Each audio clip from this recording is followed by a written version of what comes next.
Halo, terima kasih untuk kalian yang sudah klik channel ini, channel Sahrul Semiring.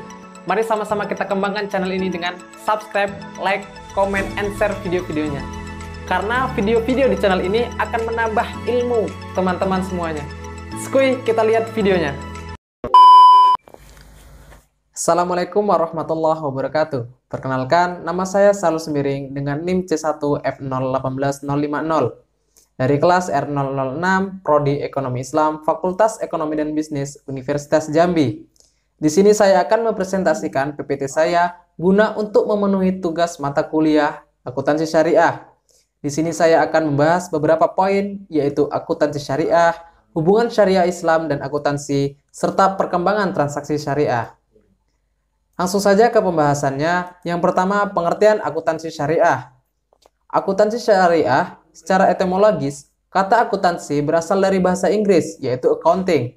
Dalam bahasa Arab disebut muhasabah, yang berasal dari kata hasabah, hasibah, muhasabah, atau lainnya, yang artinya menimbang, memperhitungkan, mencatat, atau menghafal, yang menghitung dengan cermat atau akurat apa yang harus dicatat dalam buku tertentu. Kata menghitung banyak muncul dalam Al-Quran dan memiliki arti yang hampir sama yang diakhiri dengan angka atau angka seperti yang dikatakan Allah Subhanahu wa taala. Kata hitung dalam ayat-ayat ini menunjukkan angka atau perhitungan yang ketat, akurat, dan dapat dipertanggungjawabkan. Oleh karena itu, akuntansi adalah pengetahuan tentang sesuatu dalam kondisi yang cukup, tidak lebih dan tidak kurang.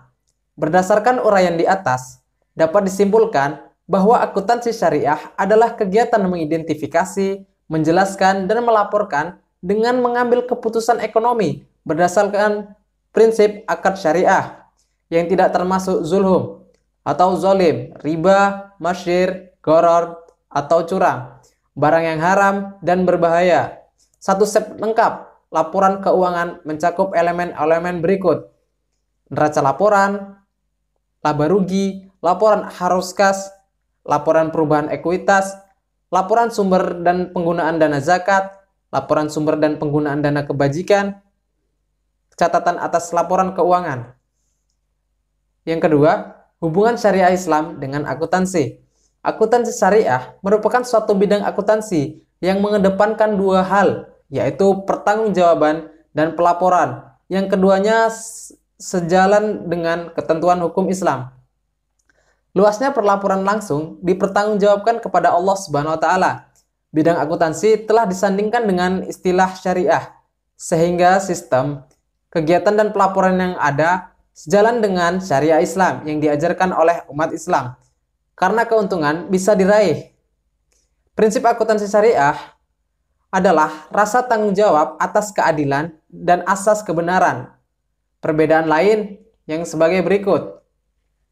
Aset dalam akuntansi konvensional dibedakan menjadi dua, yaitu aset tetap dan aset lancar. Sedangkan syariah dipecah menjadi aset berupa uang dan barang.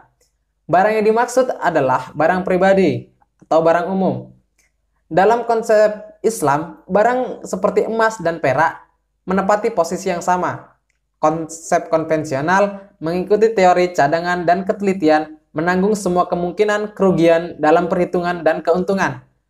Meskipun syariah menentukan harga dan mata uang yang dominan, ia menciptakan cadangan untuk kemungkinan bahaya dan resiko.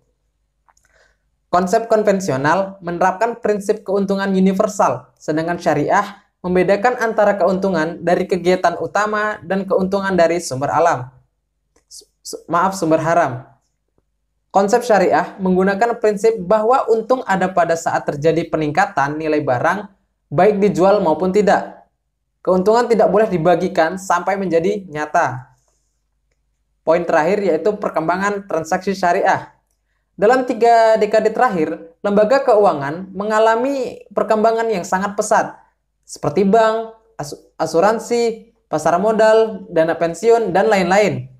Lembaga keuangan telah meningkatkan volume dan nilai transaksi berbasis syariah yang tentunya meningkatkan kebutuhan akan akuntansi syariah. Selain itu, perkembangan lembaga keuangan syariah juga semakin berkembang, yang ditandai dengan semakin diterimanya prinsip syariah di dunia internasional. Tidak dapat dipungkiri bahwa implementasi transaksi syariah diawali dengan sistem perbankan syariah, kemudian dilanjutkan dengan sektor lainnya. Dimulai dengan bank tabungan lokal, Mit Gamar, di Mesir pada tahun 1963. Perkembangan perbankan syariah terus berlanjut, tidak hanya di Timur Tengah, termasuk didirikan Islamic Development Bank pada tahun 1957. Tetapi juga di negara-negara Eropa seperti Swiss dan Denmark.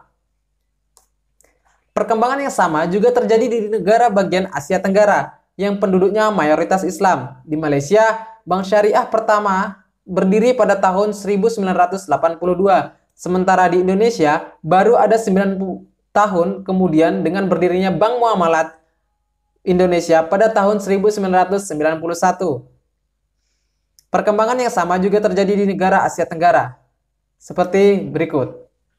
Mungkin itu saja yang dapat saya sampaikan. Kurang dan lebihnya saya mohon maaf karena kekurangan datangnya dari saya dan kelebihan datangnya dari Allah Subhanahu wa taala.